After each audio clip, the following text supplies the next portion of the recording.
Hey everybody, this is Doug Kenny from Relentless and Unstoppable, and today we're reading Mighty Jackie, the Strikeout Queen by previous RNU guest Marissa Moss. It was introduced to me in 4th grade by my instructor Trisha Wynn. Thank God it survived over the years, and I'm looking forward to be reading it 20 years later for everyone. Mighty Jackie, the Strikeout Queen, Marissa Moss, illustrated by C.F. Payne. It was April 2nd, 1931, and something amazing was about to happen. In Chattanooga, Tennessee, two teams were about to play an exhibition game of baseball. Take me out to the ball game. Take me out to the crowd. One was the New York Yankees, a legendary team with famous players. Babe Ruth, Lou Gehrig, and Tony Lazzari. Ooh, big names. The Babe, the luckiest man on the face of the earth, and good old Tony.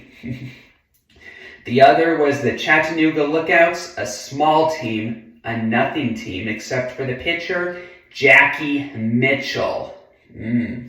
Let's see where this goes.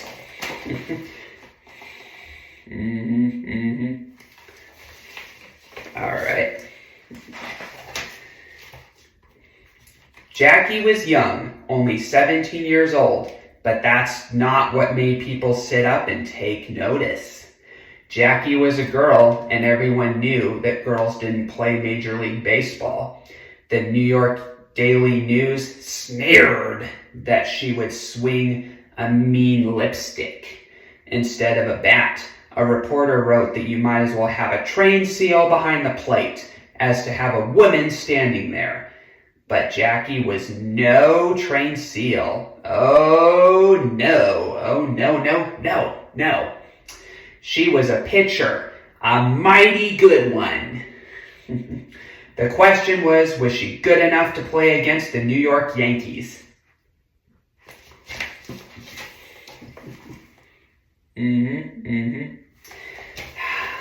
Okay, all right. As long as she could remember, Jackie had played ball with her father. She knew girls weren't supposed to. All the kids at school, all the boys in her neighborhood told her that. When one boy yelled at another one, "You throw like a girl," it was an insult. Everyone knew girls couldn't throw, or that's what they thought.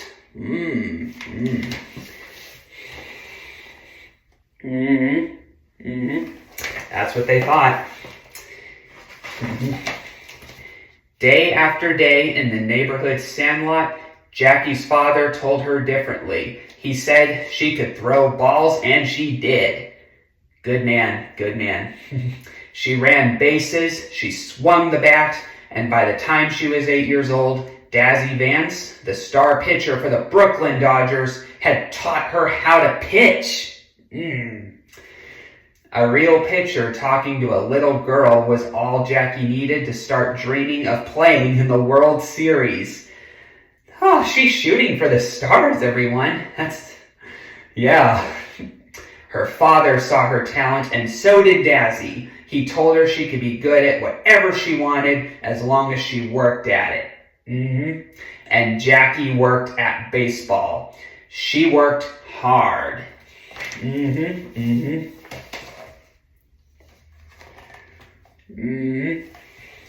Okay. She practiced pitching till it was too cold and dark to stay outside. She threw balls until her shoulder ached and her fingers were calloused. I can relate to that with my weight loss. She pitched until her eyes blurred over and she couldn't see where she was throwing. But it didn't matter. Her arm knew.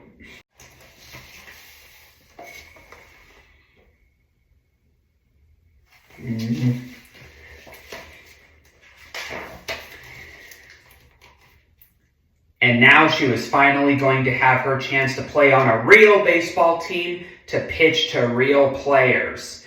The stands were packed. A crowd of 4,000 had come to see the strange sight of a woman on the pitcher's mound. Yep, and these are how buildings looked back then. That's what architecture was like in the 30s and beyond. Oh man, this picture of her is really, really good. I love it, love it, love it. Bold and courageous. Anyway, she stood tall on the field and looked back at the crowd in the bleachers. They were waiting for her to make a mistake, and she knew it. They were waiting for her to prove that baseball was a man's game, not her game. Anything you can do, I can do better. No, you can't. Yes, I can. No, you can't. Yes, I can. Yes, I can. All right. It is my game, she muttered to herself and bit her lip. The Yankees were up, top of the first, and the batter was walking up to the plate. Jackie was ready for him, the ball tight in her left hand. Play ball! I have a feeling from where this is going that it's going to be the Yankee players that have to bite their lips knowing what Jackie's going to throw at them. Okay, all right. Yeah, isn't this a good picture of her, ladies and gentlemen? Okay. Except the batter was Babe Ruth. Babe Ruth, the home run king, a big mountain of a man, and Babe didn't like the idea of a woman pitcher at all. He thought women were too delicate for baseball. They'll never make good, he said. It would kill them to play ball every day. He walked to the plate and tipped his cap at Jackie. But if she thought he was going to go easy on her, she could forget it. He gripped the bat and got ready to slam the ball out of the ballpark. It's out of the park, I'm sure was on his mind at the time. There's the one and only Babe, George Herman Ruth. All right. Jackie held that ball like it was part of her arm. And when she threw it, she knew exactly where it would go. Right over the plate, right where the Babe wasn't expecting it, right where he watched it speed by, and blunk into the catcher's mitt. Strike! Babe Ruth gaped. He couldn't believe it. The crowd roared. Jackie tried to block them out. To see only the ball, to feel only the ball. But Babe Ruth was facing her down now, determined to not let a girl make a fool out of him. She flinched right before the next pitch, and the umpire called a ball.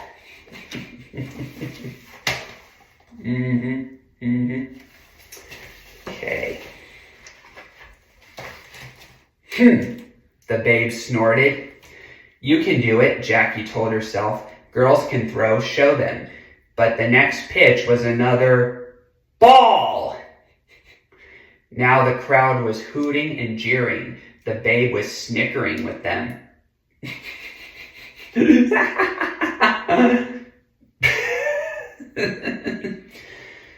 Jackie closed her eyes. She felt her fingers tingling around the ball. She felt its heft in her palm. As she felt the force of her shoulder muscles as she wound up for the pitch. She remembered what her father had told her. Go out there and pitch just like you pitch to anybody else.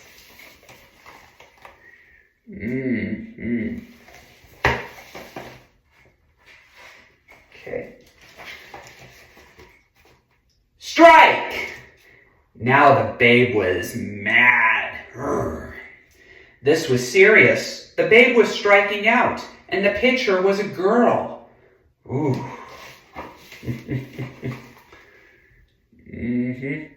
I love this story so far. I love where it's going. A true David and Goliath story. Jackie wasn't mad, but she was not scared either. She was pitching really pitching, and it felt like something was happening the way it had always meant to be. She knew the batter would expect the same pitch close and high, even if the batter was Babe Ruth. So this time, she threw the ball straight down the middle with all the speed she could put on it. Strike! Batter out! Okay, Doug, we get it. We sports puns. Babe Ruth glared at the umpire and threw the bat down in disgust. He told reporters that that would be the last time he'd bat against a woman. The crowd was stunned. A girl had struck out the Sultan of SWAT. It couldn't be. It was a mistake, a fluke. What would the papers say tomorrow? But wait. Oh, the turning point. Here came Lou Gehrig, the iron horse, up to the plate. Oh man, Lou Gehrig is going to need a lot of luck at this point to strike out Jackie. I'm sorry, can we please save these puns for... He'd show her she couldn't strike him out too. Okay. Lou Gehrig swung with a mighty grunt, but his bat hit nothing but air. Strike! Doug, please stop and just read the chocolate room. He looked stunned, then dug in his heels and glared at Jackie. Strike! All right.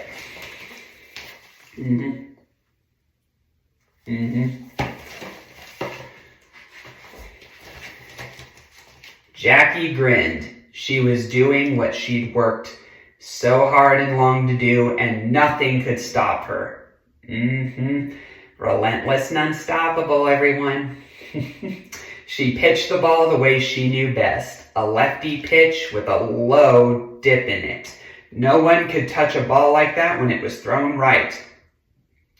Strike! Batter out! Lou Gehrig was not lucky this time. Yeah, all right.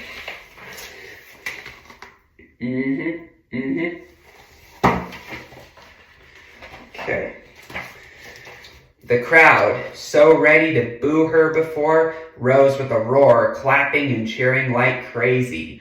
Back to back, Jackie had struck out two of baseball's best batters, Babe Ruth and Lou Gehrig. She'd proven herself, and now the fans loved her for it. But Jackie didn't hear them. She was too proud and too happy. She'd done what she'd always known she could do. She'd shown the world how a girl could throw as hard and as fast and as far as she wanted. I love it. This is certainly a happily ever after for her. That's it, everyone. Yeah, so everybody, please follow Marissa Moss on her website, and please buy this amazing book for your kids. It'll teach them that if you work hard at things, you will succeed. Thank you.